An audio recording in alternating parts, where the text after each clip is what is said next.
Halo, kembali lagi bersama kami di Cash Inflow Podcast Islamic Family Law bersama saya selaku moderator Ahmad Reza dan Saya Faisa Dinar, Ketua HMPS HKI 2022. Ngomong-ngomong nih, apa kabar? Alhamdulillah baik. Kak Reza Alhamdulillah. gimana kabarnya? Kirain gak ditanyain balik kabarnya. Alhamdulillah baik juga. Alhamdulillah. Ngomong-ngomong sekarang kita mau ngobrolin tentang seputar Q&A, question and answer tentang HMPS HKI yang sudah kita open kemarin. Kira-kira bersedia mau menjawab? Sangat bersedia dong. Pastinya. Kita lanjut ke pertanyaan pertama ya, langsung aja. Pertanyaan pertama dari Zae, latar belakang adanya HMPS nih.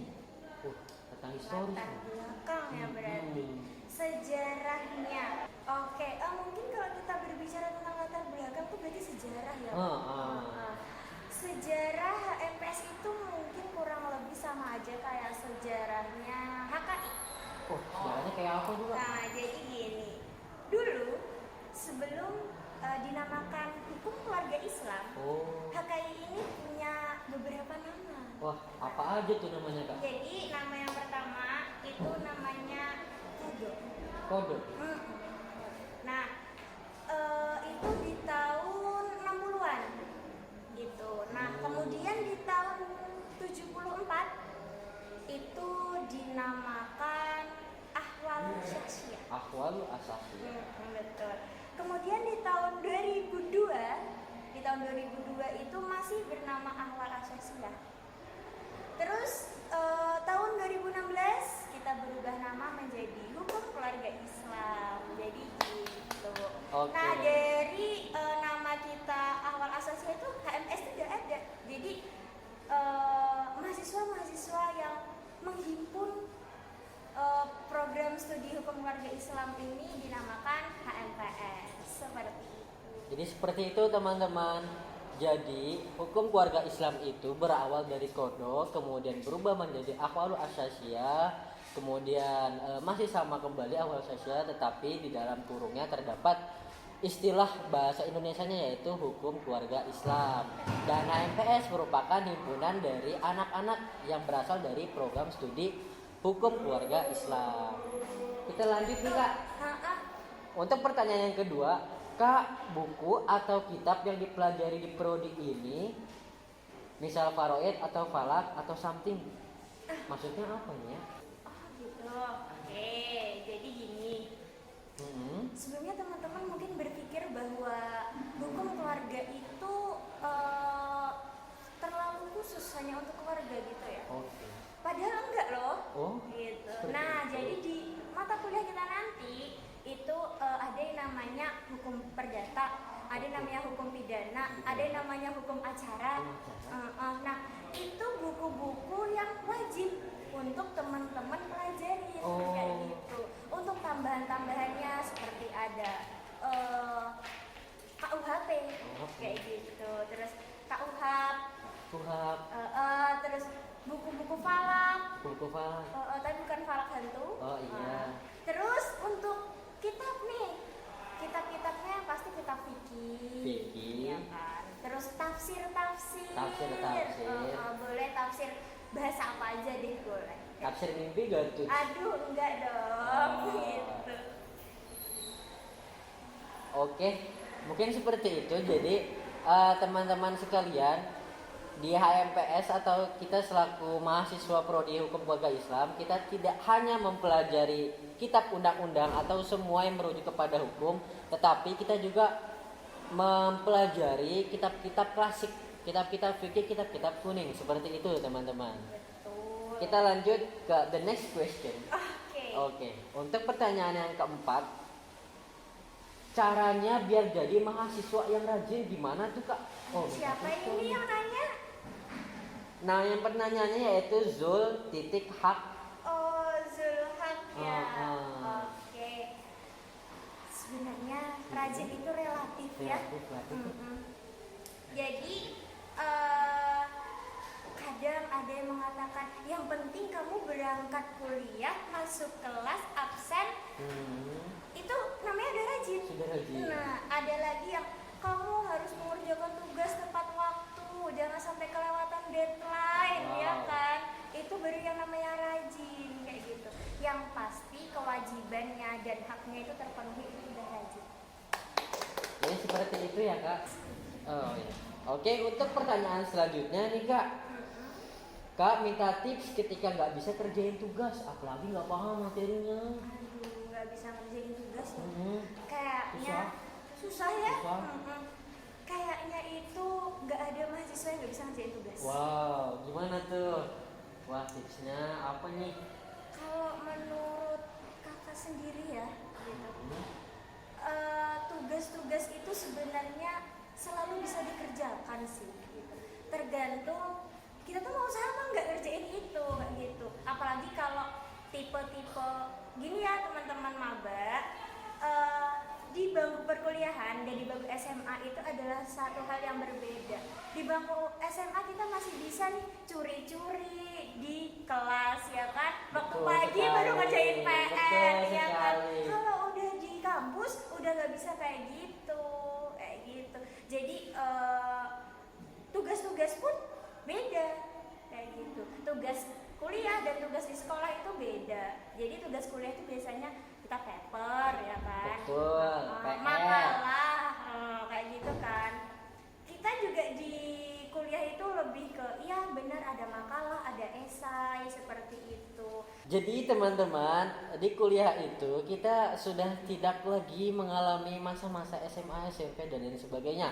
Karena tugas pekerjaan rumah kita itu berbeda. Sudah jelas sekali seperti yang disebutkan oleh Kak Faisah, yang berbentuk maupun makalah, esai dan lain sebagainya, dan tugas-tugas kuliah lainnya itu juga ada yang sifatnya berkelompok, juga ada yang sifatnya personal. Jadi teman-teman gak usah khawatir kalau nggak ngerti, nanya aja, jangan nontek ya.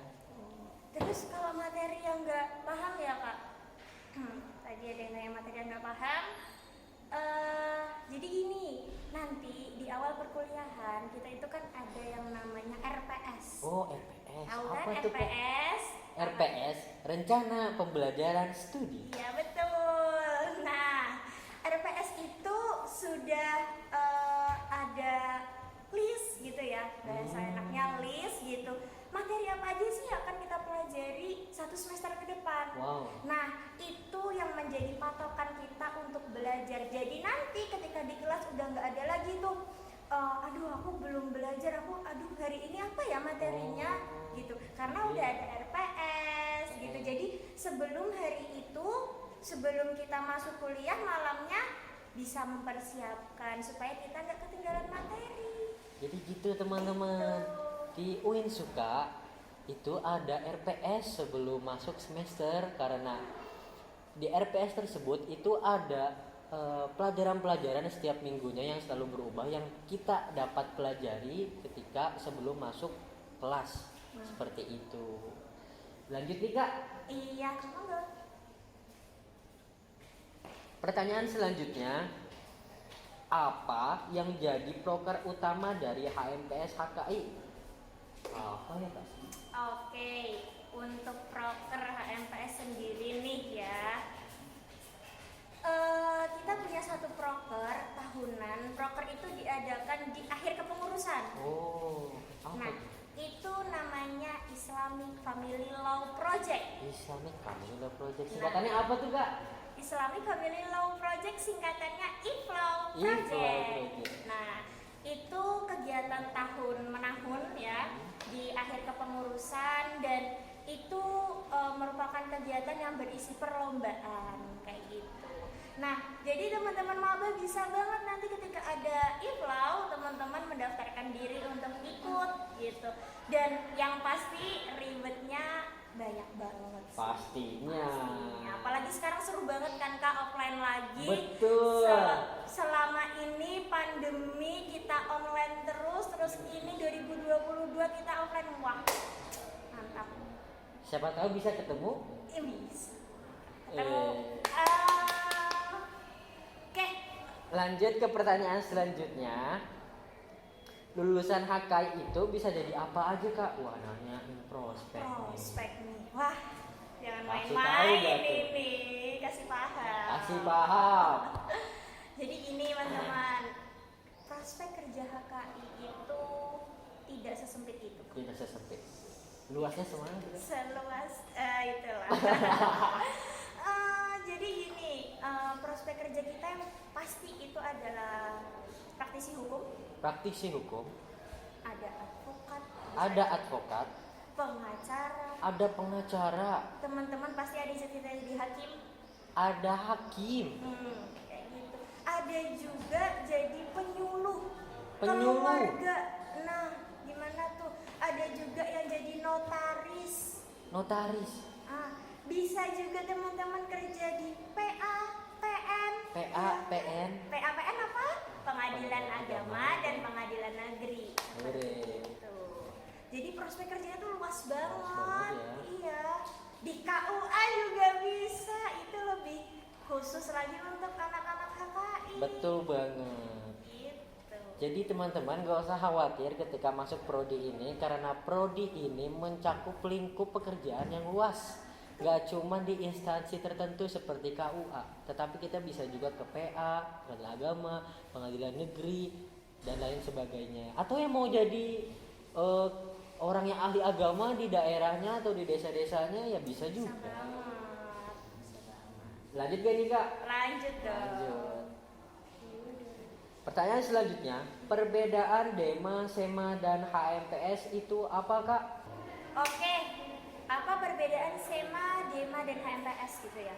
Jadi SEMA, DEMA, dan HMPS itu adalah organisasi yang ada di setiap universitas, di setiap kampus gitu ya. Nah, ini dibagi lagi, ada universitas, ada fakultas. Jadi ada SEMA U, ada DEMA U, ada juga SEMA F dan DEMA F kayak gitu. Nah, kalau untuk SEMA nih, SEMA itu adalah lembaga legislatif di tingkat kampus, Senat Mahasiswa itu.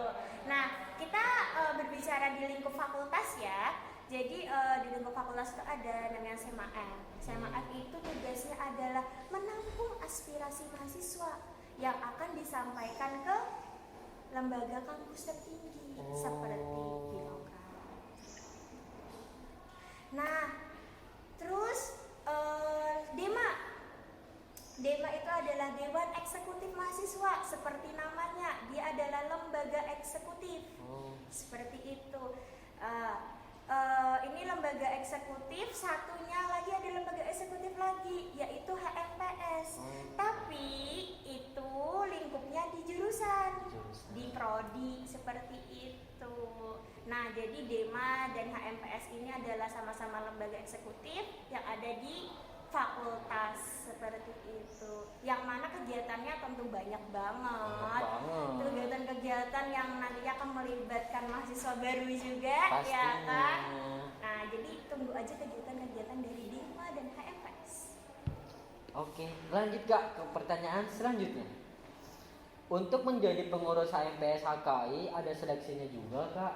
Wah, calon kader. Jangan kader. Pasti ada dong. Pastinya. Karena apa?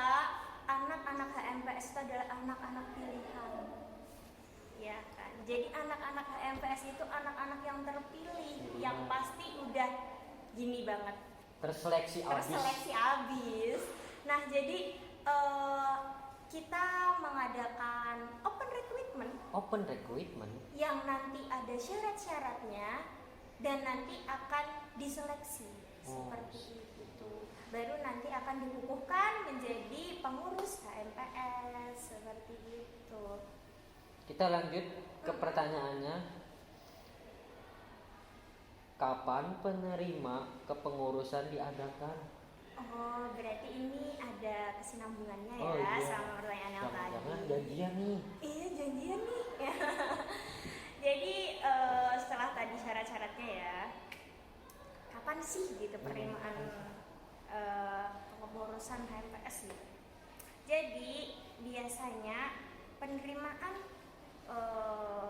pengurus baru HMPS atau biasa kita sebut oprek itu diadakan di awal tahun. Di awal tahun, di akhir periode Nah, iya, kepengurusan. kepengurusan, betul. Nanti ada diadakan oprek, nanti teman-teman bisa daftar, bisa ikut seleksi, dan teman-teman yang udah lulus seleksi aku yakin gak bakal nyesel ada di HMPS. Pasti. Ya kan? Betul banget. Ya kan? Kita lanjut ke pertanyaan selanjutnya. Oke. Kalau mau ikut organisasi atau UKM, ada syaratnya gak kak? Syarat tertentunya atau khususnya apa? Oke. Jadi gini, biasanya masing-masing organisasi atau UKM itu punya persyaratannya sendiri-sendiri, Kak. seperti Kayak itu. gitu. Nah, jadi nanti teman-teman maba itu bisa untuk menunggu opreknya itu kapan. Nah, nanti biasanya di oprek itu akan dijelaskan syaratnya itu apa aja sih gitu. Karena kebutuhan per organisasi atau UKM itu kan beda-beda. Jadi syaratnya juga pasti akan beda-beda. Pasti bedanya dong. Pasti beda. Karena beberapa UKM dan organisasi ada yang mensyaratkan semesternya. Baik itu semester 2, mesti semester 2 atau semester 4 atau semester selanjutnya. Seperti itu, karena ada mata kuliah yang harus dipenuhi terlebih dahulu. Lanjut nih kak, Oke. menurut kakak sekalian yang sudah lama di HKI, apa pendapat kalian kok memilih prodi HKI ini? Oke. Ini sepertinya pertanyaan yang sangat menarik. Ya. Menarik sih. Menarik sih. Mungkin tadi juga udah sempat dijelaskan ya. Betul. Kadang kita ini kuliah itu adalah jalan menuju kerjaan. Kerjaan. Iya. Jalan menuju ke pekerjaan. Nah, Lebih. betul. Tadi sudah kita sebutkan prospek kerjanya apa saja, ya kan? Itu yang pertama alasannya, prospek kerja itu sangat luas, sangat luas. Terus yang paling penting nih, Paling penting yang nih, paling penting nih, esensial. esensial nih, gitu ya. Materi atau pelajaran yang ada di hukum keluarga Islam ini adalah pelajaran yang akan kita gunakan di kehidupan selanjutnya. Wow. Apa Jadi tuh, Kak? ini adalah pelajaran-pelajaran yang emang real kita lakukan nantinya, kayak gitu. Sesuai sama namanya aja deh, hukum Keluarga Islam. Islam. Semuanya pasti akan berkeluarga dong. Pastinya. Nah, itu salah satu contohnya kayak gitu. Kenapa kok disebut sebagai program studi yang emang nanti real gitu loh di kehidupan secara nyata gitu. Apalagi nanti jenjang kita udah bukan mahasiswa lagi. Betul. Di masyarakat itu bakal kepake banget materi-materi kita pelajari di kampus kayak gitu. Jadi teman-teman di HKI ini pelajaran-pelajaran yang diajarkan di dalam HKI itu sangat erat kaitannya dengan lingkungan hidup kita yang paling dekat, keluarga, anak, istri, suami, bini, bojo, apalagi masih banyak lagi, waris, wakaf. Banyak Wah, banget pastinya. pastinya. Oke, lanjut nih kak, Lanjut. kita ke pertanyaan terakhir. Oke. Hasil demo UKT kemarin gimana kak? Hasil demo UKT